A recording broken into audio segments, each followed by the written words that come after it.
الشیطان الرجیم بسم اللہ الرحمن الرحیم الحمد للہ رب العالمین صلی اللہ علی محمد وآلہ اجمعین ولعنۃ الدائمۃ علی اعداء محمد وآل محمد اما بعد وفقنا اللہ وإیاکم بالعلم والعمل الصالح ان شاء اللہ تعالی۔ ساتھ جو متن ہے وہ یوں ہے کہ وجمیع الحروف مبنیۃ۔ شرح میں مصنف یہ کہتے ہیں کہ لما فرغت من ذکر علامات الحرف و بیان مختلف فیہ منہ ذکرت حکمہ۔ لما فرغت، جب میں فارغ ہو گیا حرف کی علامات کے ذکر سے، و بیان ما، اور اس چیز کے بیان میں کہ اختلف فیہ کہ جس کے اندر اختلاف کیا گیا ہے، منہ من الحرف، حرف میں سے، حرف میں سے جو 4 کلمات تھے جن کے متعلق اختلاف کیا گیا اس کو بھی بیان کر چکا، تو ذکر تو حکمہ، تو اب میں نے ہر حروف کا حکم بیان کیا، اور وہ حکم کیا ہے کہ انہ مبنی، کہ یہ مبنی ہوتا ہے، لا حظ لشیء من کلماتہ فی الاعراب، جتنی بھی حروف کے کلمات ہیں، لا حظ، حظ کسے کہتے ہیں؟ حصے کو، لا حظ لشیء کسی بھی چیز کے لیے حصہ نہیں ہے اعراب میں، اعراب میں ان کا کوئی حصہ نہیں ملتا، اور ہم نے کہا تھا کہ اس کے محل کا بھی کوئی حصہ نہیں بنتا، یعنی نہ اس کا اعراب تقدیری ہے اور نہ یہ اعراب محلی ہے۔ اچھا جی، تو یہ جب ہم کہتے ہیں نا کہ اس کا اعراب میں کوئی حصہ نہیں ہے، اس کے محل کا اعراب میں کوئی حصہ نہیں ہے، تو اس کا یہ مطلب ہوتا ہے کہ پاس اس کا جو ہے وہ اپنا کوئی معنی نہیں ہے، کیونکہ جس چیز کا اپنا کوئی معنی ہوتا ہے اس کا اعراب میں کوئی نہ کوئی حصہ بنتا ہے، یا اس کے محل کا کوئی نہ کوئی حصہ بنتا ہے۔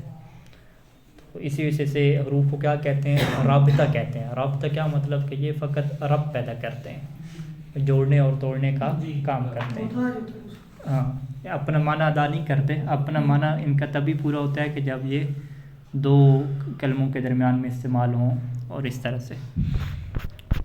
اچھا، اس کے بعد گفتگو جو ہے وہ کلام کے متعلق ہے، یعنی ابھی جو گفتگو اگر شروع سے خاکہ ہمارے ذہن میں ہو کہ سب سے پہلے کلمہ کی تعریف بیان کی تھی، ٹھیک ہے، کلمہ کی تعریف قول المفرد سے بیان کی، پھر اس کی 3 اقسام بیان کی، پھر 3 اقسام بیان کرنے میں سے وہ اس بات کی طرف بحث کو لے گئے کہ ان میں سے کون سی مبنی ہے اور کون سی معرب ہے۔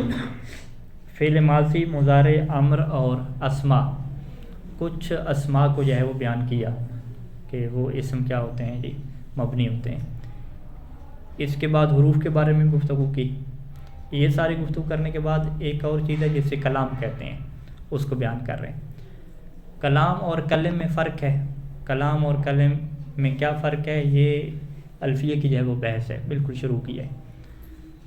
یعنی کلام کا یہ مطلب نہیں ہے کہ آپ کہیں کہ یہ جمع ہے، اور جمع کے اندر کتنے ہوتے ہیں؟ 3 کلمے ہوتے ہیں، تو 3 کلموں سے جو مل کے بنے گا اسے ہم کیا کہیں گے؟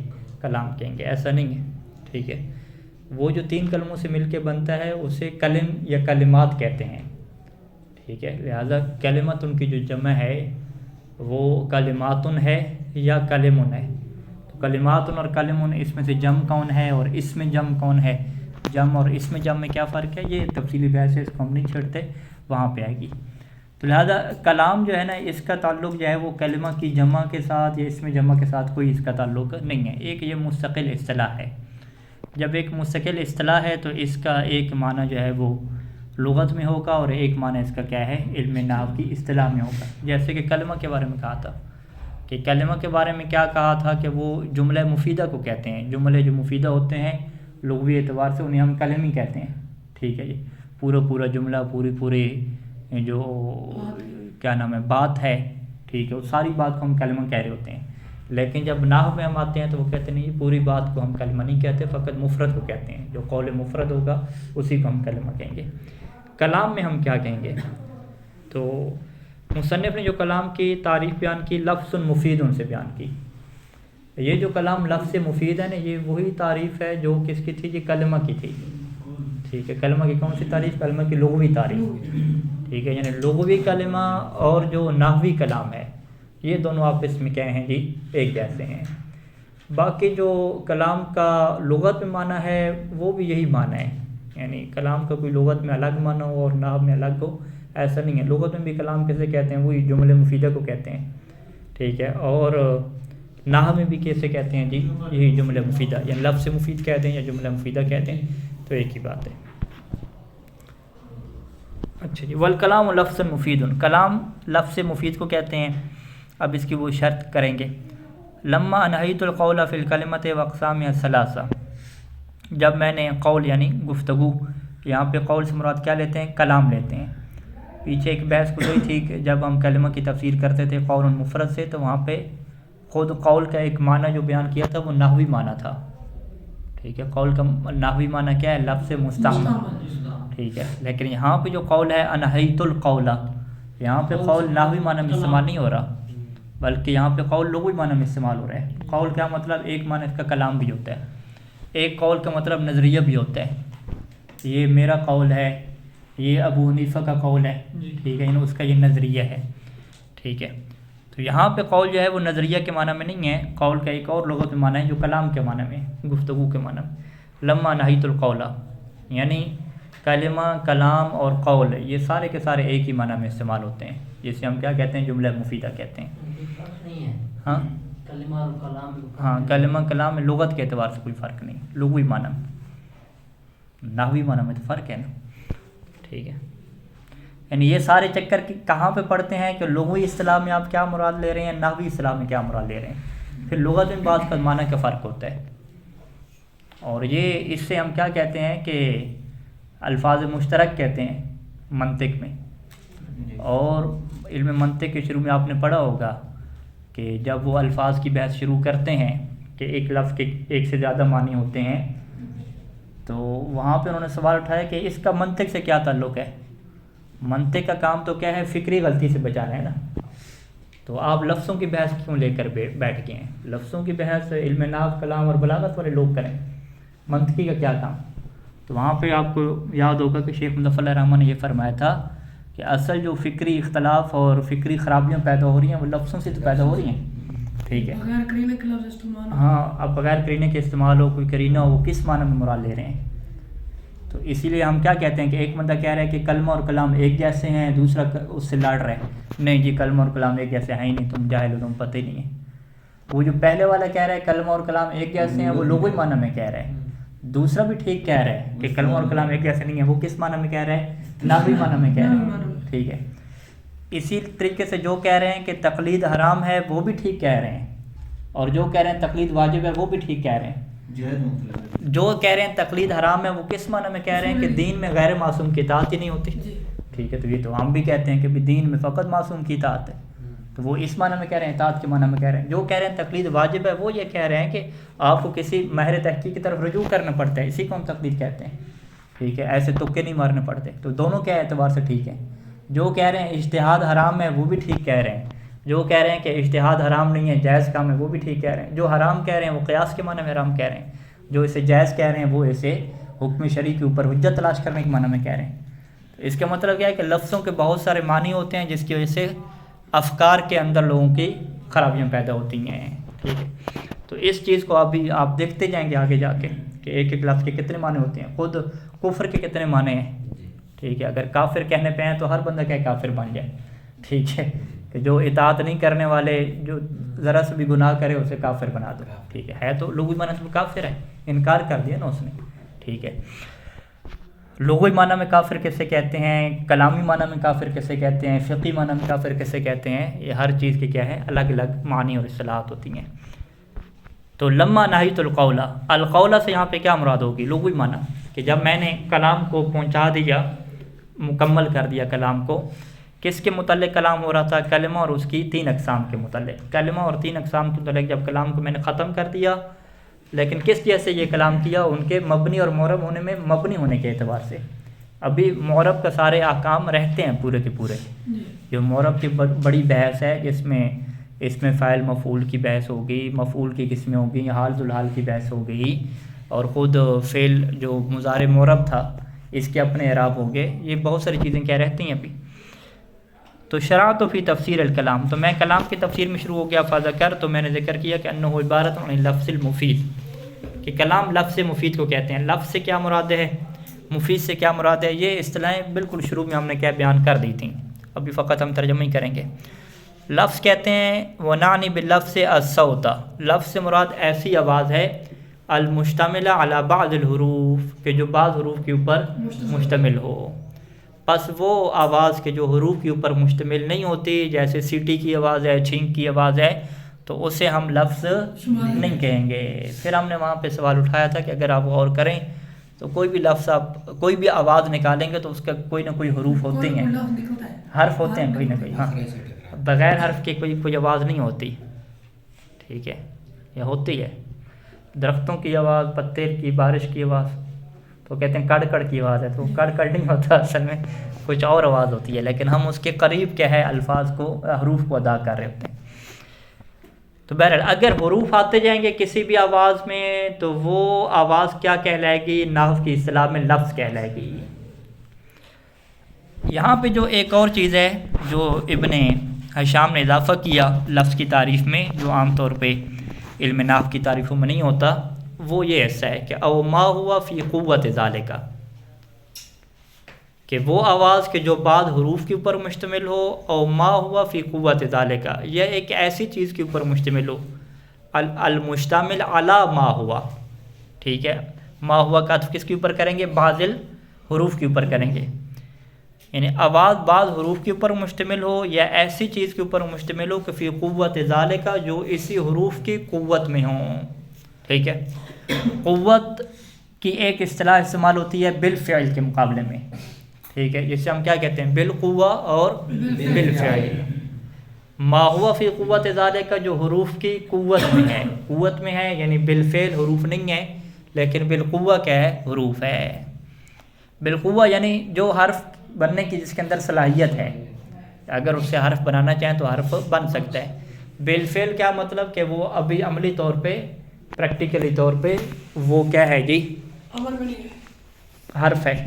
کیا ہے؟ حرف ہے، بالفعل حرف. تو لہٰذا ہم کیا کہتے ہیں؟ حرف کی دو قسمیں ہیں، حرف بالقوہ اور حرف بالفعل.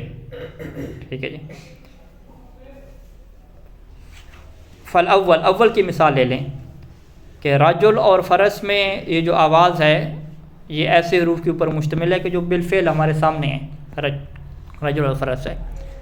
ثانی کی مثال لے لیں، جیسے ضمیر مستترہ اضرب میں. اضرب کی جو مثال ہے اس کے اندر دو جہات ہیں. اگر آپ اضرب کو ظاہری طور پہ دیکھتے ہیں تو آپ کیا کہتے ہیں کہ یہ ایک ایسی آواز ہے جو حروف کے اوپر مشتمل ہے. کون سے حروف؟ الف، ضاد، را اور با. تو اگر یہی جو 5 حروف ہمیں نظر آ رہے ہیں اس کو آپ دیکھیں تو یہ مثال پہلی کی بن جائے گی. 4 حروف، ہاں 4 حروف. یہ جو 4 حروف ہیں آپ ان کو دیکھیں تو یہ مثال پہلی کی بن جائے گی. لیکن آپ کہتے ہیں نہیں، اضرب میں پہلے کی مثال کے طور پہ نہیں دیکھ رہا.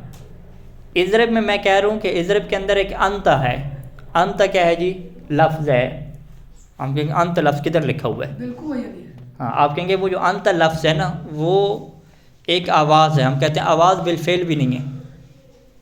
یعنی جب حرف بالفعل نہیں ہے تو آواز بھی بالفعل نہیں ہے. آپ کہتے ہیں نہیں آواز تو آ رہی ہے، اضرب تو بول رہا ہے، لیکن وہ اضرب انت کی کیا آواز نہیں ہے. وہ آواز کس کی ہے؟ خود الف، ضاد، را، با والے حروف کی ہے. تو جو حروف بالفعل ہیں ہی نہیں ان کی آواز بھی بالفعل نہیں ہے. تو لہٰذا ہم کیا کہیں گے کہ یہاں آواز بھی بالقوہ ہے اور حروف بھی بالقوہ ہیں. اور وہ کیا ہے؟ 3 حرف ہیں، الف، نون اور تا.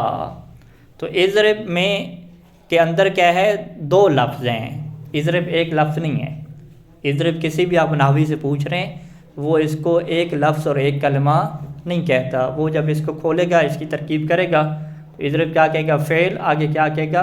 اس کے اندر ضمیر جو ہے وہ فاعل کیا ہے؟ مستتر ہے. تو وہ جو ضمیر اس کے اندر مستتر ہے اس کو وہ کیا کہے گا؟ لفظ کہے گا یا لفظ نہیں کہے گا؟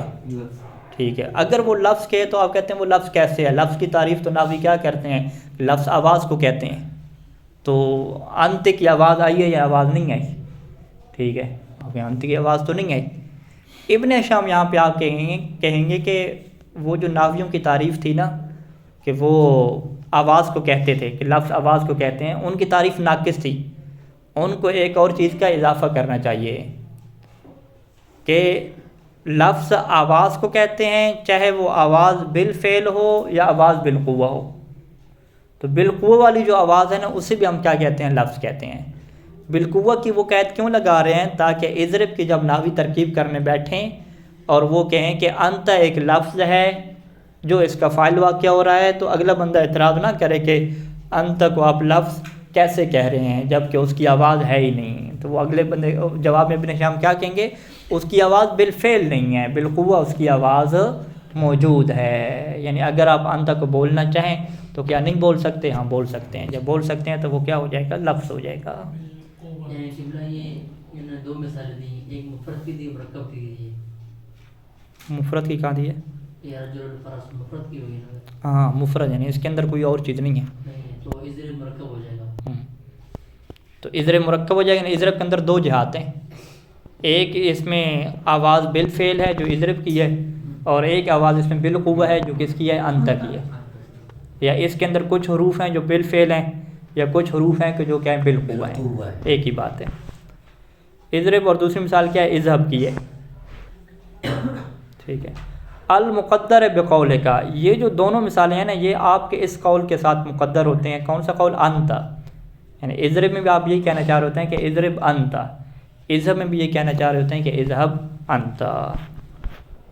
ٹھیک ہے جی۔ اسی طریقے سے ایک اور ان کی بحث آتی ہے کہ جب کلام سے مراد ان کی لفظ ہے اور لفظ کی وہ تعریف کرتے ہیں آواز سے، تو اب اگر کوئی آواز بولے نہیں، لکھے فقط، ٹھیک ہے، تو لکھی ہوئی چیزوں کو کوئی بندہ ٹھیک کرنے بیٹھ جائے، اس کا اعراب لگانے لگ جائے، تو آپ کیا کہیں گے کہ یہ علم نحو کا موضوع ہوگا یا موضوع نہیں ہوگا؟ ٹھیک ہے۔ تو جو لکھی ہوئی چیز ہے اس لکھی ہوئی چیز کو لفظ کہتے ہیں یا لفظ نہیں کہتے؟ ٹھیک ہے۔ ہم تو یہ کہتے ہیں نا کہ یہ الفاظ ہیں، یہ الفاظ پڑھیں، کتاب میں یہ الفاظ لکھے ہوئے ہیں پڑھیں۔ تو آپ کیا کہیں گے؟ بھئی کتاب میں یہ الفاظ ہیں لکھے ہوئے؟ وہ کہے کہ ہاں یہ الفاظ لکھے ہوئے ہیں۔ تو آپ کہتے ہیں لفظ کی آپ تعریف کریں۔ لفظ کہتے ہیں صوت کو کہتے ہیں، آواز کو کہتے ہیں۔ تو یہ جو کتابت ہے لکھی ہوئی، کیا اس سے کوئی آواز آپ کو سمجھ آ رہی ہے؟ ٹھیک ہے، کوئی آواز تو سمجھ نہیں آ رہی نا، یہ تو آپ دیکھ رہے ہیں، تو یہ کتابت ہے لکھی ہوئی ہے۔ ٹھیک ہے، جو بندہ اس کتابت کو نہیں جانتا وہ تو نشانیاں کہے گا نا، کیا کہتے ہیں کہ وہ کہے گا ایک ڈنڈا ہے، ٹھیک ہے، ایک کشتی بنی ہوئی ہے، وہ یوں کر کے ان کو علامات کے طور پہ لے گا نا۔ تو اس کا مطلب ہے کہ جو لکھی ہوئی چیز ہے اسے چونکہ آواز نہیں کہا جاتا، جب لکھی ہوئی چیز کو آواز نہیں کہتے تو لکھی ہوئی چیز کو ہم لفظ بھی نہیں کہہ سکتے۔ تو لہٰذا جتنی بھی چیزیں لکھی ہوئی ہیں وہ لفظ سے کیا ہوگی؟ خارج ہوگی۔ جب وہ لفظ سے خارج ہوگی تو ہم کہیں گے کہ علم نحوی جو بحث کر رہے ہیں کلام کے متعلق، وہ تب بحث کریں گے کہ جب آپ بولیں گے۔ لہذا جو بات لکھیں گے، صحیح لکھیں گے، غلط لکھیں گے، اس کا علم نحو سے کوئی لینا دینا ہے ہی نہیں۔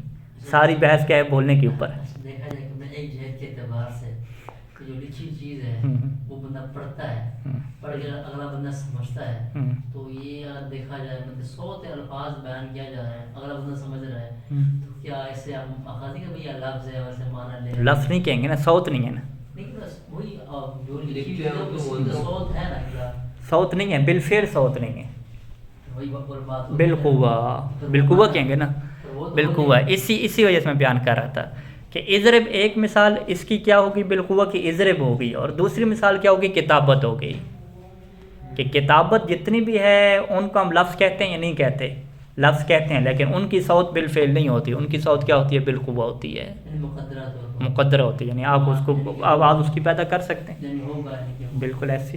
ٹھیک ہے، تو لہٰذا جو ہے وہ مصنف نے جو لفظ کی تعریف کی ہے وہ لفظ کی تعریف ایسی ہے کہ جو ہماری کتابوں کو، لکھی ہوئی چیزوں کو بھی شامل ہو گئی ہے، اور وہ اس وجہ سے شامل ہوئی ہے کہ ما ہوا فی قوت ذالک کا کہا ہے۔ اگر ما ہوا فی قوت ذالک کا نہ کہتے تو سیدھے سیدھے بندے کہتے کہ بھئی لکھی ہوئی چیزیں آواز تھوڑی ہوتی ہے۔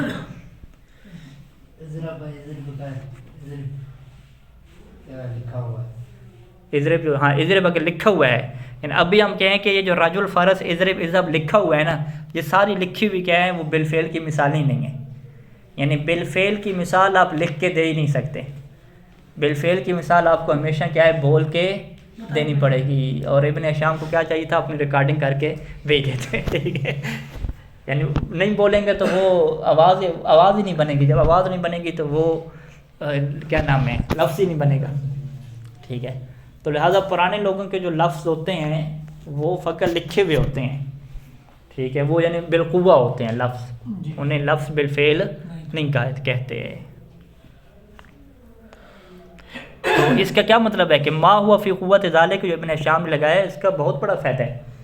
ٹھیک ہے نا, اس سے بڑے بڑے اشکالات کیا ہو جاتے ہیں, ختم ہو جاتے ہیں. وگرنہ تو نحوی فقط یہی کہتے تھے کہ منطق کا کام کیا ہے, فکر کو ٹھیک کرنا, اور نحو کا کیا کام ہے, کلام کو ٹھیک کرنا. اور کلام سے مراد وہ کیا لیتے تھے, بولنے کو لیتے تھے, جو لفظ آپ بول رہے ہیں. لہٰذا جس بندے نے کہا میں نے بولنا ہے ہی نہیں, میں نے فقط لکھنا ہے, میرے لکھنے کو ٹھیک کرو, وہ لکھنے کو ٹھیک کرنا ہے, یہ ہمارا کام نہیں ہے. ٹھیک ہے, تو آپ کہتے ہیں بولنا جو ہے وہ کیا ہوتا ہے. تو وہاں پہ وہ ہم کیا تفسیر کرتے تھے کہ بولنا دو طرح کا ہے. ایک کلام کیا ہوتا ہے, کلام لسانی ہوتا ہے جو زبان سے بولا جاتا ہے. ایک کلام کیا ہے جو روح کا کلام ہوتا ہے. تو یہاں کلام سے مراد کیا مطلق ہے. آواز بھی کیا ہے, دونوں آوازیں ہیں. ایک آواز یہ ہے کہ جو ظاہری زبان سے ادا ہو رہی ہے, ایک آواز کیا ہے کہ جو آپ کے نفس کی آواز ہے. تو آپ ادھر سے آ جائیں, نفس کی آواز بنا لیں. ٹھیک ہے, یا آپ کیا کہتے ہیں کہ آپ کہیں کہ خود آواز دو طرح کی ہوتی ہے, ایک آواز بالفعل ہوتی ہے, ایک آواز بالقوہ ہوتی ہے. تو بات ایک ہی ہے, مطلب کیا ہے, ایک ہی ہے. اچھا جی, یہ وہی بات ہے کہ ایک انڈا جو ہے وہ سامنے پڑا ہوا ہے, اور ایک انڈا کیا ہے ہمارے ذہن میں. ٹھیک ہے, بالقوہ ہے. مفتی صاحب ابن شام صاحب منطق میں جا رہے کبھی فلسفے میں جا رہے ایسے ہی, وہ انڈا میں کھاتا ہوں تم ذہن والا کھاؤ. کیونکہ منطق ہر جگہ پہ ہے نا, ہر انسان منطقی ہے. منطق کے بغیر تو آپ کہیں بھی نہیں. فکر جب بھی سوچو بچار کی بات آئے گی تو منطق ہے. جس نے سوچو بچار نہیں کرنی, یعنی ذہن کو استعمال نہیں کرنا, ٹینشن نہیں دینی ذہن کو, تو وہ پھر کیا ہے منطق. فکر وہ کر ہی نہیں سکتا, جو فکر کرے گا اسے منطق کی ضرورت ہے, اسے ضرورت ہے, بالکل منطق. اچھا, یہ کیا ہوگی, لفظ کی کیا ہوگی تشریح ہو گئی. مفید سے کیا مراد ہے. ٹھیک ہے, مفید کے لغوی معنی ہوتے ہیں نا, تو یہاں پہ لغوی معنی مراد نہیں ہے, اصطلاحی نحوی معنی مراد ہے. ما یصح الاکتفاء به, مفید سے کیا مراد ہے, وہ لفظ کے جس کے اوپر اکتفا درست ہے. اکتفا درست ہونے کا کیا مطلب ہے کہ معنی کے اعتبار سے اکتفا درست ہے, یعنی کسی معنی کو سمجھنے کے لیے اس کے اوپر اکتفا درست ہو گیا. یاسن سکوت علیہ, ہاں, جسے یحسن سکوت علیہ کہتے تھے. ٹھیک ہے, وہ جو صدق اور کذب کے ساتھ متصف کر سکتے ہیں وہ کسے کہتے ہیں, وہ تو جملہ خبری ہے, خبر کو کہتے ہیں. کلام کے پھر دو قسمیں کرتے ہیں نا, کہ کلام یا خبر اخبار ہوگی یا کیا ہوگا, انشاء ہوگا. یہ اس الفاظ سے یاسن سکوت علیہ سے پھر کلمہ جدا ہو جاتا ہے کلام سے. ہاں, کلمہ نحوی خارج ہو جائے گا. کلمہ فقط زید بھی تو کلمہ ہے, اس کا معنی ہے, لیکن یاسن سکوت علیہ یاسن سکوت علیہ نہیں ہے, یعنی اگلا بندہ انتظار کرے گا. لفظ مفید سے بھی خارج ہے, مفید سے خارج ہو گیا, یعنی فقط کلام کی تعریف لفظ سے کرتے تو کلمہ اس کے اندر آ گیا. لہٰذا جو ہے وہ ہم یوں کریں گے, یہ آپ نے اچھا متوجہ کیا کہ لفظ کی کیسے کس کو خارج کیا, ان آوازوں کو خارج کیا جو لفظ کے اوپر مشتمل نہیں ہوتی. مفید کے کیسے کس کو خارج کیا, مفید کے کیسے جو ہے وہ کلمہ کو, قول مفرد کو کیا ہے خارج کر دیا, کہ جو مفید نہیں ہوتے, یعنی وہ جب انسان بول دے تو اگلا بندہ انتظار کرتا ہے کہ اب آگے مزید کیا کہنے لگے ہیں. ہاں, معنی مفید نہیں ہوتا اس کا. قام زید کلام لأنه لفظ يصح الاکتفاء به وإذا كتبت زید قائم مثلا فليس بكلام. لو جی, کام گڑبڑ ہو گیا.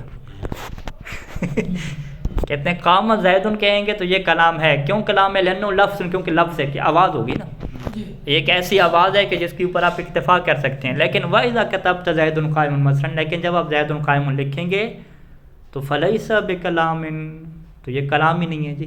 کیوں, لِأَنَّهُ وَإِنْ صَحَّ الْاِكْتِفَاءُ بِهِ, اگرچہ اس کے اوپر اکتفا درست ہے, لَكِنَّهُ لَيْسَ بِلَفْظٍ, لیکن یہ لفظ ہی نہیں ہے.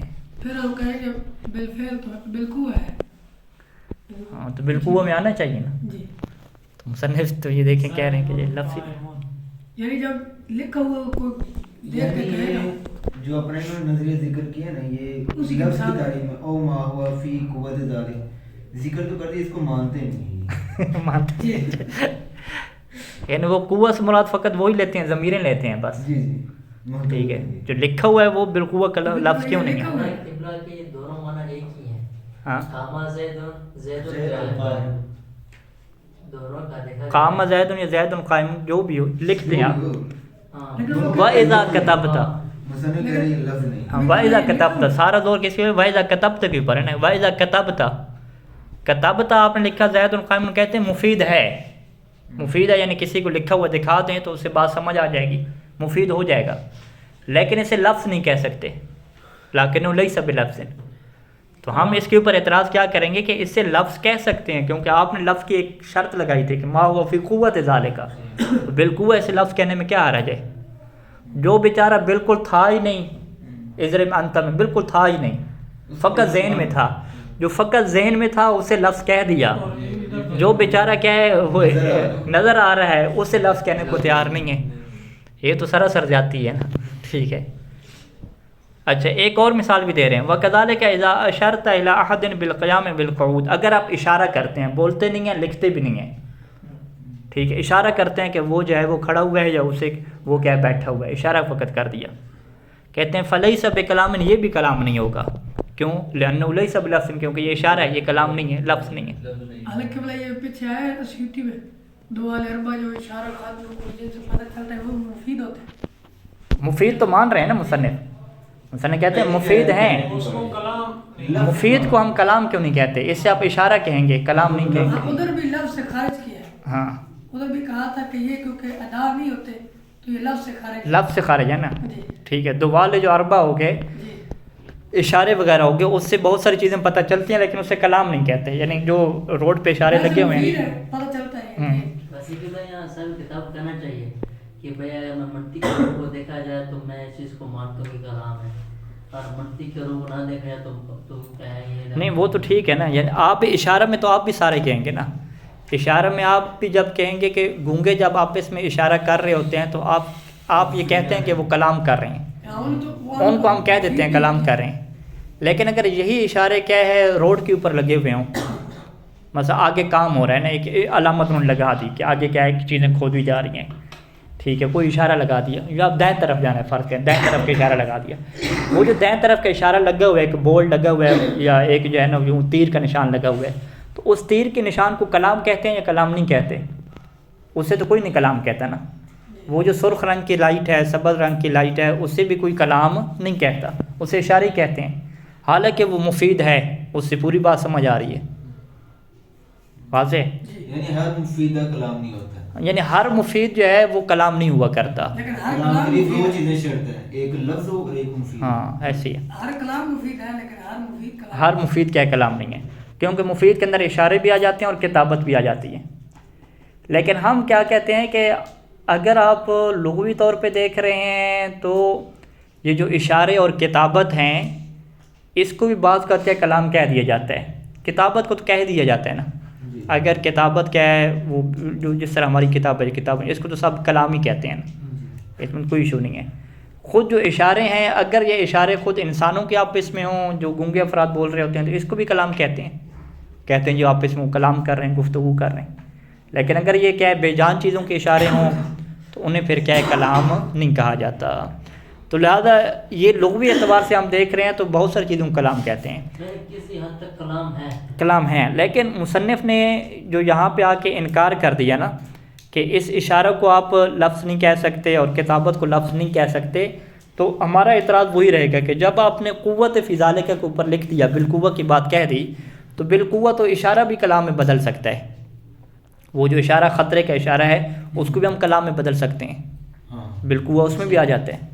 تو بالقوہ تو کیا مطلب ہے؟ ہر وہ چیز جس کے اندر صلاحیت ہو حرف بننے کی, وہ فقط ضمیروں کے ساتھ تو آپ خاص نہ کریں نا, ٹھیک ہے. تو اس کا دائرہ کیا ہو جاتا ہے؟ وسیع ہو جاتا ہے. جب اس کا دائرہ وسیع ہو جاتا ہے تو لکھی ہوئی چیز کو بھی ہم کلام کہہ سکتے ہیں اور اشارہ کو بھی ہم کیا کہہ سکتے ہیں؟ کلام کہہ سکتے ہیں.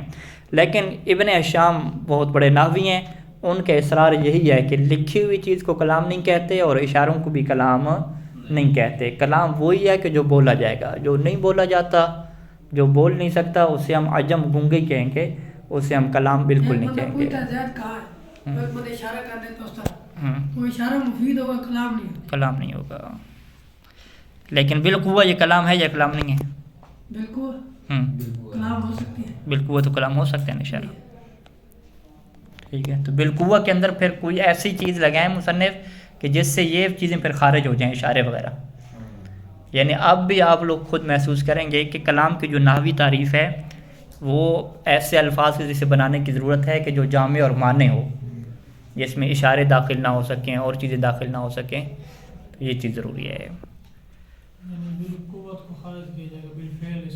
بالقوہ رکھیں گے تو کتابت اور اشارے بھی آئیں گے. تو بالقوہ کے ساتھ کوئی ایسی چیز رکھیں کہ جس کے اندر یہ اشارے اور کتابت نہ آئیں. ٹھیک ہے جی. اللہم صلی علی محمد و آل محمد.